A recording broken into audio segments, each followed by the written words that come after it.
चलिए जो संख्या रेखा के विषय में हम लोग जानेंगे। तो संख्या रेखा क्या होता है, तो रेखा पर संख्या को लिखना संख्या रेखा है और कुछ नहीं। एक रेखा खींच लिए और उस संख्या पर हम संख्या को, उस रेखा पर संख्या को दर्शा दिए क्रमबद्ध तरीका से, वही हो गया हमारा संख्या रेखा।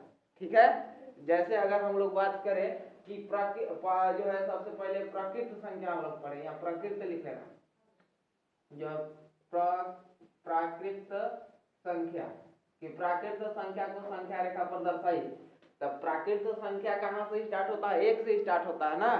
तो एक से हम लोग स्टार्ट करते हैं, तो 1 2 3 एक संख्या रेखा ऐसे खींच लेना है।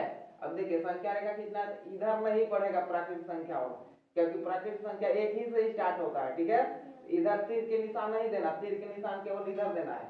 और कहाँ से स्टार्ट होता है, तो एक से स्टार्ट होता है। एक से स्टार्ट होता है तो 1 2 3 4 5 6 7 और यहाँ पर तीर का निशान बना हुआ है, आगे भी बढ़ सकता है।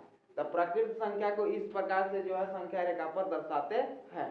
अब दूसरी बात है, दूसरे हम लोग पढ़े संख्या का समूह पूर्ण संख्या पढ़े हैं। तो पूर्ण संख्या कहाँ से स्टार्ट होता है, 0 से स्टार्ट होता है ना। तो पूर्ण संख्या 0 से स्टार्ट होता है, यही 0 से स्टार्ट कर दिए। अब इधर 0 से इधर नहीं बढ़ेगा, तो 0 हो गया, 1 हो गया, 2 हो गया, 3 हो गया, 4 5 क्रमबद्ध तरीका से हम दर्शा दिए और यहाँ पर तीर का निशान बना दिए कि और आगे बढ़ाया जा सकता है इसे। ठीक है, तो इसे हम लोग जो है दर्शा चुके बढ़िया से। कोई कहेगा कि 20 संख्या रेखा पर दर्शाइए, तो 20 संख्या रेखा पर कैसे दर्शाएंगे, बस बना लेंगे। प्राकृत संख्या वाला भी संख्या रेखा बना सकते हैं, पूर्ण संख्या वाला भी बना सकते हैं। ठीक है, इसके बाद देखिए पूर्णांक। तब पूर्णांक क्या होता है, तो पूर्णांक हम लोग पढ़े कि धनात्मक और ऋणात्मक दोनों होता है। तो इसमें जो है संख्या रेखा कैसे बनाया जाता है, तो एक लाइन खींच लीजिए, अब उसमें दोनों ओर तीर के निशान देना है और बीच में 0 लेना है और इधर धनात्मक पूर्णांक को लिखना है और इधर ऋणात्मक पूर्णांक। अब देखिए 5 जो है लास्ट एकदम नहीं है, क्योंकि जो है 5 के बाद 6 होगा, 7 होगा, 8 होगा, बढ़ते जाएगा, इधर बढ़ते जाएगा ना। उसी प्रकार से यहाँ भी -4 भी लास्ट नहीं है, इसलिए इधर भी तीर के निशान दिया हुआ। देखो इस सब में नहीं है क्योंकि इन्हें इसमें संख्या नहीं है, लेकिन पूर्णांक संख्या में इधर संख्या भी और छुपा हुआ है। ठीक है, इसलिए तीर का निशान लगाया हुआ। अब परिमेय संख्या, कोई कहे कि परिमेय संख्या को संख्या रेखा पर दर्शाइए, तब परिमेय संख्या को संख्या रेखा पर कैसे दर्शाते हैं और होता क्या है परिमेय संख्या, तो आप लोग पढ़ लिए जिसे P/Q के रूप में लिखा जा सकता है, उसे परिमेय संख्या कहते हैं। लिख लिया सभी लोग ना, ठीक। तो देखिए यहाँ पर कितना, मान लो कि हमको कोई कह दे कि 1/2 को जो है संख्या रेखा पर दर्शाई, तो 1/2 सबसे पहले जानेंगे कि कैसा संख्या है, इस समूह का है, तब परिमेय संख्या है ना। तब परिमेय संख्या, तो सबसे पहले हम लोग एक लाइन बनाएंगे और उस लाइन पर 0 लिखेंगे। अब हमको 1/2 लिखना है, तो हम यहाँ स्टार्ट क्या करेंगे, 1/2 से स्टार्ट करेंगे, मतलब बटा में 2 से स्टार्ट करेंगे। ठीक है, अब 1 2 3 4 ऐसे बढ़ेंगे, हमको बटा में 2 रखना है, तो यहाँ बटा में 2 से स्टार्ट करेंगे, जैसे कि 1/2 2/2 3/2 4/2, फिर इधर भी चलेंगे तो माइनस में चलेंगे। ठीक है, अब बटा में कितना रखेंगे, तो यानी कि हर जितना है उतना ही रखना है, और ऊपर जो अंश होता है ना, अंश को घटाना बढ़ाना रहता है, जैसे जैसे बढ़ेंगे वैसे वैसे बढ़ाना है, उधर जैसे जैसे बढ़ेंगे वैसे वैसे बढ़ाना है। जैसे हमको कोई कहा था कि 4/3 को संख्या रेखा पर दर्शाइए, तो 4/3 को संख्या रेखा पर कैसे दर्शाएंगे, तो चलो इसको बताने से पहले जो है एक चीज और बता दें। मान लो कि हमको कोई कहा दिया कि 4/3 को जो है संख्या रेखा पर दर्शाइए, तो 4/3 को संख्या रेखा पर कैसे दर्शाएंगे, तो सबसे पहले एक संख्या रेखा बनाएंगे। समझ में आ रहा है ना तुम लोग के, तो संख्या रेखा बनाएंगे, यहाँ पर 0 लिखेंगे। अब 0 लिखने के बाद इधर प्लस में चलेंगे, इधर माइनस में चलेंगे। तब प्लस में चलेंगे तो यहाँ कितना स्टार्ट करेंगे, तो यहाँ बटा में 3 है ना, तो बटा में 3 रहेगा और 1 से स्टार्ट करेंगे, कभी भी तो 1 से स्टार्ट करना है। अब बटा वाला जो रहता है वही वाला स्टार्ट करना है। ठीक है, तो 1/3 हो गया, फिर यहाँ पर हो जाएगा तो 2/3 हो गया, यहाँ पर हो गया 3/3 हो गया, यहाँ पर हो गया 4/3 हो गया। और यही हमको दर्शाना था, यहाँ पर ऐसे हम लोग सूचित कर देंगे, ए लिख देंगे। इधर भी दर्शाना चाहते हैं तो -1/3 -2/3 -3/3 -4/3, यानी कि जो दर्शाना है वो आप लोग दर्शा सकते हैं। कोई दिक्कत? अब समझ में आया? आगे समझ में ना? हम कहेंगे कि 5/3 को संख्या रेखा पर दर्शाइए, तो आप दर्शा सकते हैं, ठीक है। और कहेंगे कि -2 को संख्या रेखा पर दर्शाइए, तो आराम से दर्शा सकते हैं, कोई दिक्कत नहीं होना चाहिए। अगर हम लोग हम कहें कि 2 को संख्या रेखा पर दर्शाइए, तो दर्शा सकते हैं इसको। तो इसको पहले भिन्न ये जो है ना ऐसे है, तो इसको ऐसे ना बनेंगे 2 दूना 4 1 5/2। तो अब दर्शा सकते हैं कि नहीं? आराम से यहाँ नहीं, आगे देखो 4/2 है, अब यहाँ 5/2 नहीं हो जाता, यहाँ पर हो जाता है कि नहीं? तो इस प्रकार से बना लेंगे, ठीक है, कोई दिक्कत नहीं। अब हम लोग अपरिमेय संख्या को संख्या रेखा पर दर्शाने सीखेंगे कि अपरिमेय संख्या को संख्या रेखा पर कैसे दर्शाते हैं। लिख लिए थे ये वाला ना, मैंने ये वाला लिख लिया है ना। अब देखिए अपरिमेय संख्या, अपरिमेय संख्या, तो अपरिमेय नीचे दिखाई दे रहा है,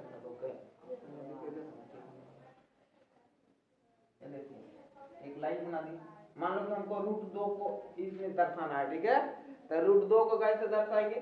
तो सबसे पहले तो हम लोग यहाँ जानते हैं कि 0 होता है ना, यहाँ पर 1 होगा,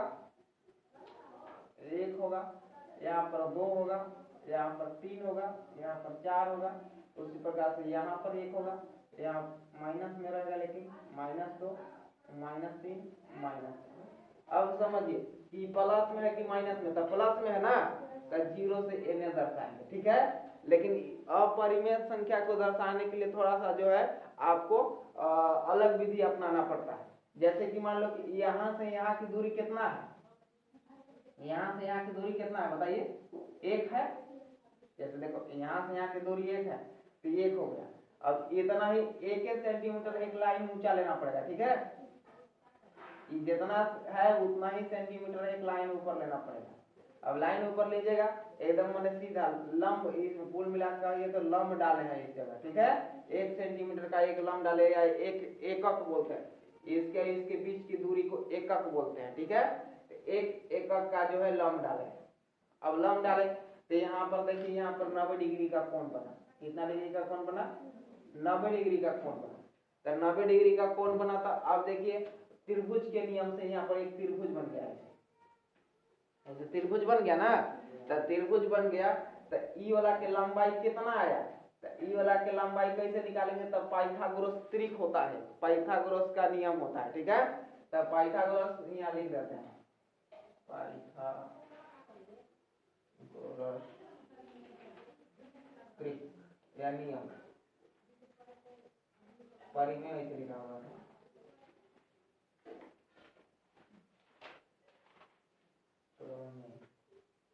पाइथागोरस प्रमेय। तो पाइथागोरस प्रमेय क्या होता है? तो h² बराबर p² प्लस b²। देखिए h क्या होता है? तो लंब होता है, ये जो है कर्ण होता है, ठीक है। पहले आप लोग 8वीं क्लास में पढ़े थे पाइथागोरस प्रमेय, क्या पढ़े थे? तो कर्ण स्क्वायर बराबर लंब स्क्वायर प्लस आधार स्क्वायर पढ़े थे ना। तो वही वाला यहाँ पर लिखे हैं, कर्ण स्क्वायर बराबर लंब स्क्वायर प्लस आधार स्क्वायर। आधार को b से सूचित करते हैं, ठीक है, आधार स्क्वायर।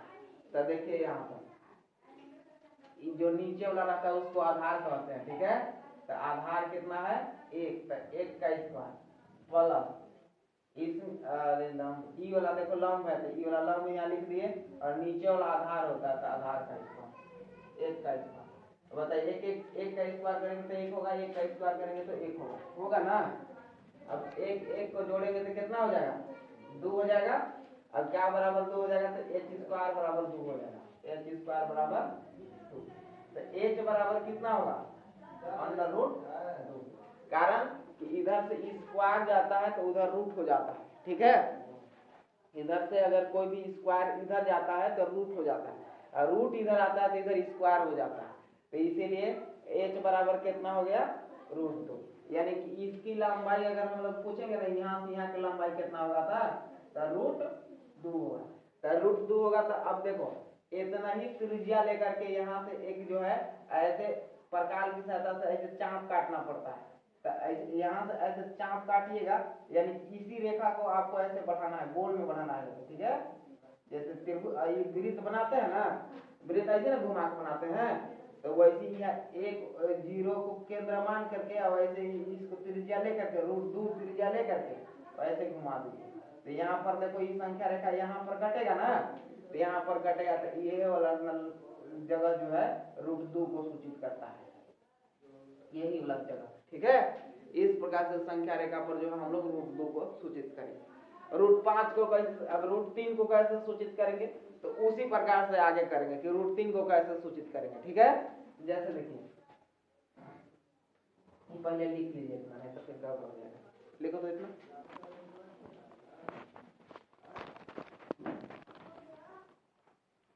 देखिए √5 को संख्या रेखा पर दर्शाइए, तो कैसे दर्शाएंगे, क्वेश्चन नंबर 3 है, ये आप लोग देखिएगा प्रश्नावली का, तो क्वेश्चन नंबर कौन सा है, 3 है। तो देखिए सबसे पहले आपको संख्या रेखा बनाना पड़ेगा, तो संख्या रेखा बनाइए, ठीक है, बना लिए। अब यहाँ पर क्या करना है, 0 होता है तो 0 दे दिए, इधर चलते हैं तो प्लस में होता है 1 2 3 4 5, इसी प्रकार से इधर चलेंगे तो माइनस में होगा -1 -2 -3, हो गया ना, -4, जितना जाना है उतना जाना। अब हमको √5 को दर्शाना है, √5 को दर्शाना है, तो यहाँ पर भी वैसा ही एक त्रिभुज बनाना पड़ेगा, पाइथागोरस त्रिक लगाना पड़ेगा, ठीक है। तो जैसे हम लोग जो है क्या करेंगे, यहाँ से यहाँ तक की दूरी कितना है, तो एक यहाँ से यहाँ तक 1 है, यहाँ से यहाँ तक क्या है 2 है, यहाँ से यहाँ तक टोटल कितना है 2 एकक, तो ये 2 हो गया, ठीक है। उसी प्रकार से इसमें 1 एकक का आपको लंब डालना पड़ेगा, तो 1 एकक का लंब डाल दिए तो ये वाला 1 हो गया। अनुमान कल्पना से डालना है, कुल मिलाकर नाप उप नहीं डालना, ठीक है। ऐसे तो नापिएगा तो ऐसे नाप के डाल सकते हैं कि ये जितना लंबैया है ना, यहाँ से यहाँ तक जितना लंबा है ना, वो 1 एकक है, तो उतना ही लंबा का यहाँ पर एक लंब डालना है, ठीक है। तो लंब डालिएगा और इसको ऐसे अब मिला दीजिए, तो इसको ऐसे मिला दीजिएगा, तो अब इसकी लंबाई निकालिएगा तो कितना आएगा, देखना निकालते हैं पाइथागोरस त्रिक से, ठीक है। पाइथागोरस प्रमेय, पाइथागोरस प्रमेय क्यों लगाते हैं, क्योंकि 90 डिग्री यहाँ पर होता है, तो एक समकोण त्रिभुज बन जाता है, ठीक है। तो अब देखिए होता क्या है पाइथागोरस प्रमेय, h² h का है तो कर्ण, ठीक है, कर्ण का स्क्वायर क्या होता है, लंब का स्क्वायर प्लस आधार का स्क्वायर, यही ना होता है, आधार का स्क्वायर। तो देखिए यहाँ पर लंब कितना है, तो लंब ये वाला 1 है, तो 1 का स्क्वायर प्लस ये आधार कितना है 2, तो 2 का स्क्वायर, तो बताइए 1 का स्क्वायर 1 और 2 का स्क्वायर कितना होगा 4, इसको जोड़ेंगे तो कितना होगा 5। अब यहाँ देखिए ये वाला स्क्वायर है, यहाँ पर ये वाला स्क्वायर इधर जाएगा तो क्या हो जाएगा √5, यानी कि हम लोग कर्ण बराबर अगर पूछे तो कर्ण बराबर क्या हो जाएगा √5, यानी कि इसकी लंबाई कितना आया तो √5 आया ना। तो जैसे वहां पर 2 वाला आया था √2, वैसे यहाँ पर √5 आया। अब ये जितना यहाँ से यहाँ तक जितना लंबा है उतना ही लंबैया को प्रकार में एक त्रिज्या लेना है और इसको ऐसे धीरे धीरे ऐसे घुमा देना है, तो घुमाइएगा ऐसे यहाँ पर, तो देखो ऐसे एक सर्किल बनेगा, वृत्त जैसा बनेगा और यहाँ पर प्रतिच्छेद होगा, तो यहाँ पर इस संख्या रेखा प्रतिच्छेद हो रहा है ना, तो यह वाला जगह जो है √5 को सूचित करता है संख्या रेखा पर। समझ में आया सब लोगों को, आसानी से समझ में आ गया कि जितना ही √5 वाला जो लंबाई है उतना ही त्रिज्या लेकर के और यहाँ से ऐसे एक प्रकार की सहायता से ऐसे काट दो, तो प्रकार की सहायता से काटेंगे तो यहाँ संख्या रेखा कट जाएगा, ये वाला हो गया √5। लिखिए अपना प्रश्न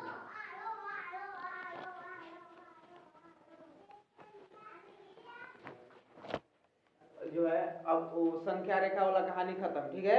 संख्या रेखा जितना होता है उतना आप लोग पढ़ चुके हैं। अब हम लोग पढ़ेंगे दशमलव प्रसार। तो दशमलव प्रसार के बारे में आप लोग पहले से भी पढ़ चुके हैं, पढ़े हैं ना, और फिर आपको जो है पढ़ना है दशमलव प्रसार।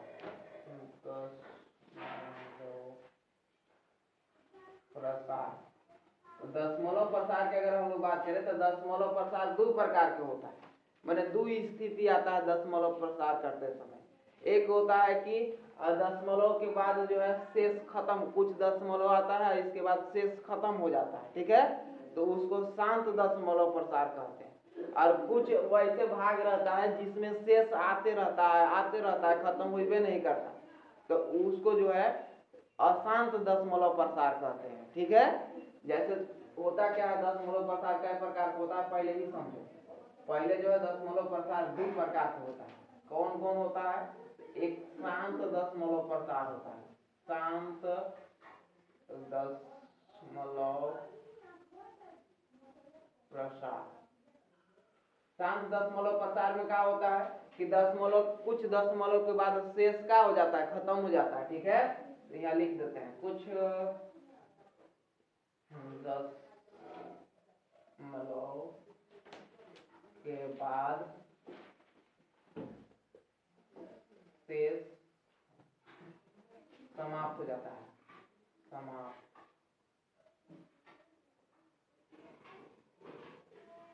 जब शेष समाप्त हो जाता है तो वैसे दशमलव प्रसार को क्या बोलते हैं? शांत दशमलव प्रसार, ठीक है। और कुछ कुछ कंडीशन में होता क्या है कि शेष समाप्त नहीं होता है, ठीक है। तो शेष जब समाप्त नहीं होता है, दशमलव आते रहता है, तो उसको अशांत बोलते हैं, अशांत दशमलव प्रसार, ठीक है। अशांत दशमलव प्रसार होता है। तो अशांत दशमलव प्रसार भी अब दो प्रकार के होता है, ठीक है, ध्यान समझिए। ये अशांत दशमलव प्रसार क्या होता है कि शेष जब जीरो नहीं होता है, शेष कुछ ना कुछ आते रहता है, तो उसको बोलते हैं अशांत दशमलव प्रसार। अब अशांत दशमलव प्रसार भी दो प्रकार का होता है। एक होता है कि आने आवृत्ति और माने शेष बार बार दोहराने लगता है। एक जो है अशांत दशमलव प्रसार में क्या होता है कि शेष बार बार दोहराने लगता है, जो एक बार आया वही फिर दूसरा का बार भी आएगा, फिर वही तीसरा का बार भी आएगा, तो उसको जो है बोला जाता है अशांत आवृत्ति। अशांत आवृत्ति, या इसी का एक और नाम से जानते हैं, क्या नाम उसका है, और जो है अनौसानी,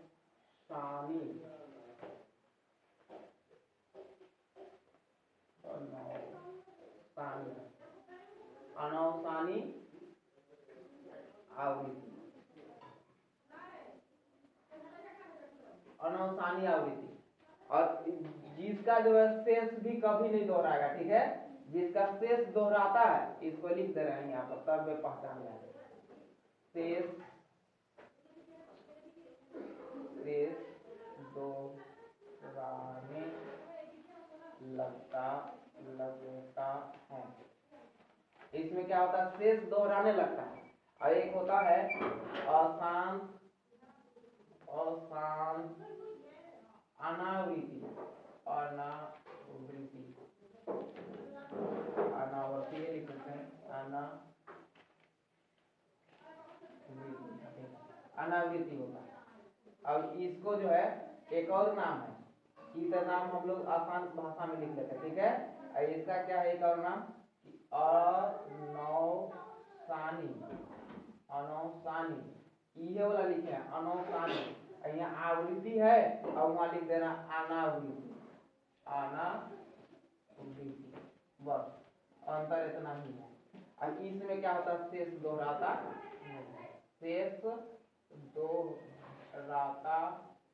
नहीं है। लिखिए अपना कॉपी में।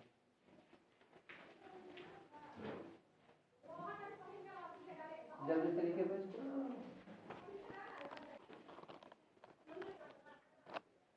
अब इसका उदाहरण समझते हैं कि ये जो है शांत दशमलव प्रसार, तो हम लोग ऐसे थ्योरी में समझ गए कि शेष समाप्त हो जाता है उसको शांत दशमलव प्रसार, और जैसे शेष समाप्त नहीं होता है उसको अशांत दशमलव प्रसार होता है, ठीक है।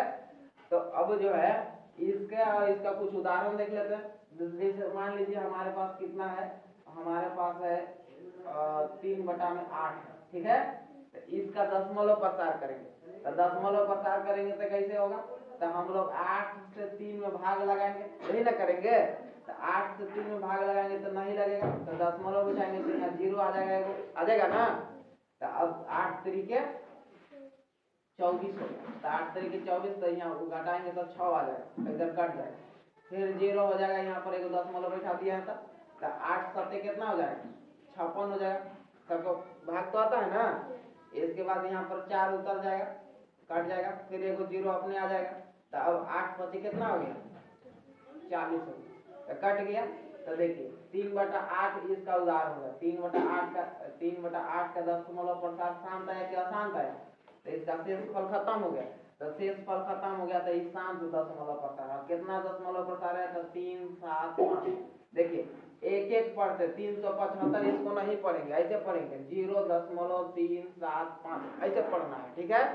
कैसा दशमलव प्रसार हुआ 3/8 का दशमलव प्रसार कैसा हुआ, तो शांत हुआ, समझ में आ गया। अशांत किसको कहेंगे, तो अशांत उसको कहेंगे जिसका दशमलव प्रसार शांत नहीं होगा। एक आवृत्ति होता है, एक अनावृत्ति। देखो आवृत्ति होना, एक अनावृत्ति होना। जैसे मान लो कि 1/7 लिए, 1/7 लिए तो शांत दशमलव प्रसार है, अशांत दशमलव प्रसार है। देख लो भाग लगा, 7 से 1 में भाग लगाएंगे, नहीं लगेगा, पॉइंट बिठाएंगे, यहाँ पर 0 हो गया, तो 7 1 का कितना हो गया 7 हो गया। अब यहाँ पर घटाइए तो कितना आ गया 3 आ गया ना, तो 3 आ गया। इसके बाद आप एक 0 ऐसे ले सकते हैं, तो 7 चौके 28, तो 7 एक 28, फिर 2 आ गया, तो 2 आ गया, तो एक कट गया था 0, तो 7 दूना 14 हो गया ना, 7 दूना 14, फिर 6 आ गया। देखो शेष खत्म नहीं हो रहा, अभी आते जा रहा है, तो फिर 0 हो गया, 7 8 56 होता है, फिर यहाँ पर 4 आ गया, फिर यहाँ पर 0 आ गया, 7 5 35 हो गया ना, फिर 5 आ गया, फिर यहाँ पर 0, 7 7 49 आ गया, फिर 1 आ गया, तो 1 आ गया। अब देखो यहाँ पर 1 से स्टार्ट किए थे, फिर 1 आ गया, अब फिर इसमें भाग लगाइएगा, तो फिर भाग लगाइएगा 7 से। अभी हमारे लोग जगह नहीं है, तो फिर यहाँ ले लाए इसको, ठीक है। तो 7 से लगाएंगे, तो फिर यहाँ पर जो है 0 आ जाएगा, और 7 का 7, तो फिर 3 आ जाएगा। देखो फिर यहाँ 3 जो आया था वह 3 आ गया, तो दोहराने लगा ना, तो दोहराने लगा, तो अब जो है जितना गया उतना ही करेंगे। अब इसके बाद देखो फिर 1 आया, ये वाला 1 आया था, तो फिर 1 आया, फिर 4 आया, तो फिर 4 आएगा, फिर 2 आएगा, फिर 8 आएगा, फिर 5 आएगा, फिर 7 आएगा, फिर 1 से स्टार्ट हो जाएगा। इसका शेषफल कबो 1 माने कबो कटेगा नहीं पूरा पूरा, ठीक है। तो जब कबो पूरा पूरा नहीं कटेगा, तो इसको बोलते हैं अशांत दशमलव प्रसार। और अशांत दशमलव प्रसार है, लेकिन शेष दोहरा रहा है, तो इसको बोलेंगे अशांत आवृत्ति बोलेंगे इसको, ठीक है। आवृत्ति का मतलब कि बार बार टर्मिनेटिंग होना, ठीक है, आना। और जो है उसी प्रकार से इसको अगर किताबी भाषा से बोले तो अनौसानी आवृत्ति होता है इसका, ठीक है। तो अब आप जो है इसका उदाहरण लिख सकते हैं, कितना लिख सकते हैं 1/7, ध्यान समझिए। इसका दशमलव प्रसार कितना हुआ 1 4 2 8 5 7 1 ऐसे आया ना, फिर 4 आया, फिर 2 आया, फिर 8, ऐसे आया, तो दोहराते रह रहा है, तो इसको पूरा दोहरा के नहीं लिखना है, इसके ऊपर एक ऐसे लाइन खींच देना, बार का चिन्ह इसको बोलते हैं, रेखनी, ठीक है। ऐसे एक बार का लाइन, जैसे एक लाइन खींच दीजिएगा संख्या पर ना, तो इसको ऐसे हम बार का चिन्ह बोलते हैं, तो बार का चिन्ह लगा देना।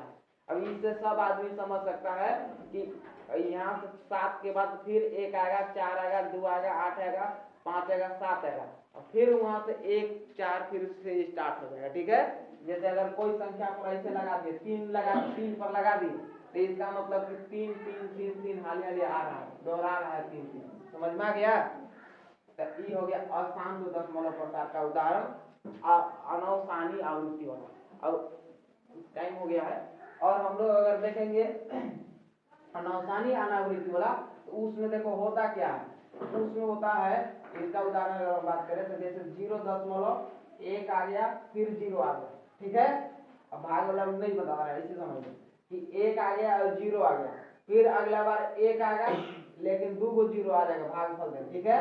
तो ये दोहराया नहीं, देखो 1 आया है, 0 आया है, फिर 1 आया, लेकिन अब 2 को 0, अगर यहाँ पर 1 0 के बाद 1 आ जाता तो ये दोहरा जाता, लेकिन अब कै को 0 हो गया, 2 को 0 हो गया 1, फिर अगला बार 3 को 0 1, फिर अगला बार 4 को 0 1 ऐसे आगे बढ़ रहा है, तो इसको बोलते हैं अनोसानी अनावृत्ति। ठीक है, तो ई वाला जो किसका आता है, तो अपरिमेय संख्या के आता है, अपरिमेय संख्या जिसका ऐसे आता है ना 0.4 उसको अपरिमेय संख्या बोलते हैं, और जिसका 0.5 आवृत्ति वाला रहता है उसको बोलते हैं परिमेय संख्या। ये वाला होता है परिमेय संख्या, परिमेय संख्या। चलिए आज के लिए इतना ही पढ़ेंगे, ठीक है, और जो अब कल इसके बाद आगे पढ़ेंगे। कल कौन दिन है? बुधवार है, गुरुवार है, तो कल विज्ञान का बुक पढ़ेंगे, ठीक है। आज कौन दिन है, हमको पता नहीं,